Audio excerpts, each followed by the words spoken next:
Regresamos a War Room 2018, la política tras bambalinas.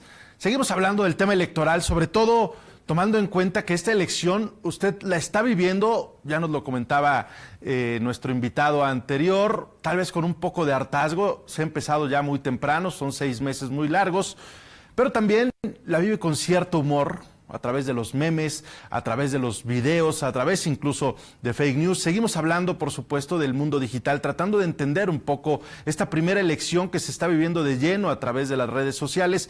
Y para entender un poco más, está con nosotros un experto en el tema. Él ganó el Rising Star 2017 de la revista Campaigns and Elections en Estados Unidos, como una de las promesas en la consultoría política. Está con nosotros Carlos Gutiérrez. Carlos, qué gusto tenerte aquí. Hola Alejandro, muchas gracias por la invitación.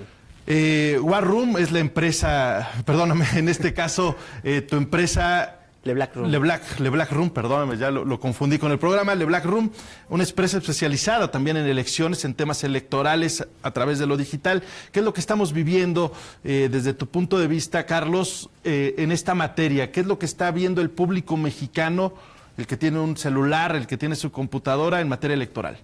Estamos en un momento en el que la gente ha perdido la confianza absolutamente en la política y en los políticos. Hay un hartazgo social, como lo habéis comentado varias veces, pero sobre todo también hay un hambre como de creer. Y lo vemos precisamente con todo el tema de fake news y las noticias y cómo se viralizan, o el tema de los memes.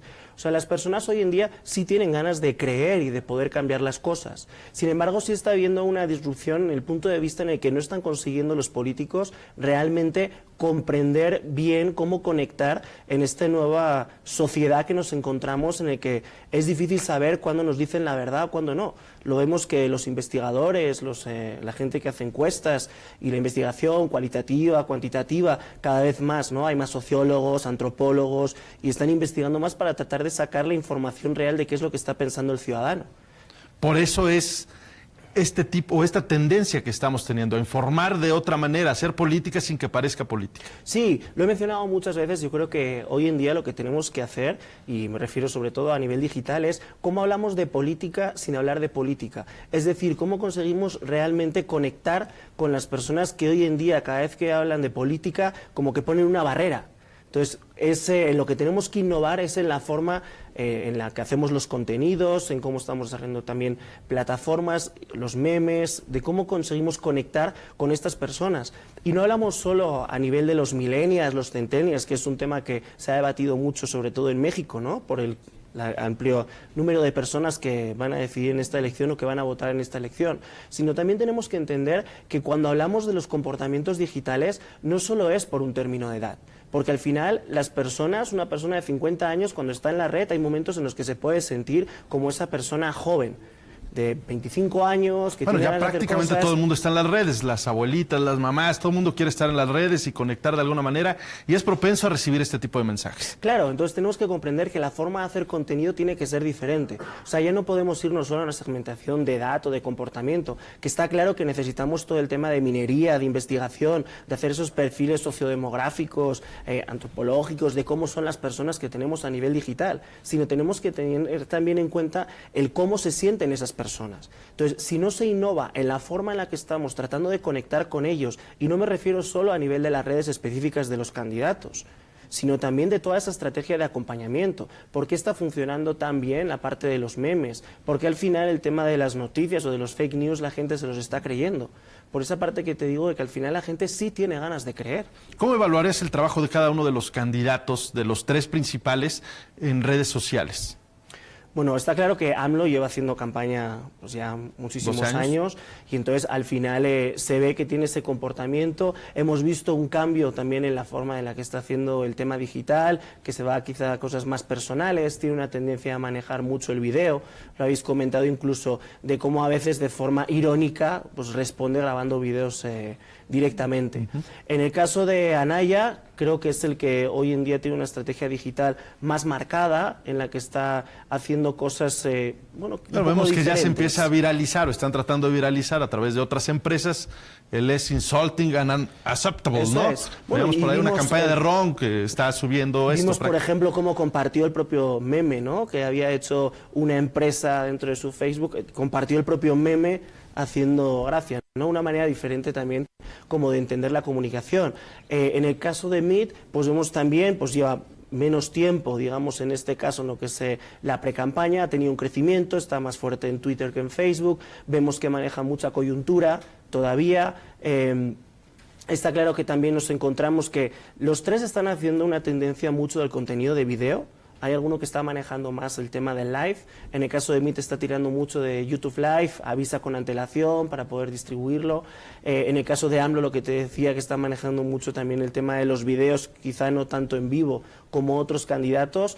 Y hoy en día yo creo que Anaya es el que sí tiene una estrategia digital un poco más marcada que el resto de los candidatos. Le ayuda un poco hoy. su edad y el perfil que tiene. Sí, pero... ¿O eso no tiene nada que ver? Bueno, yo creo que al final uno es el tiempo.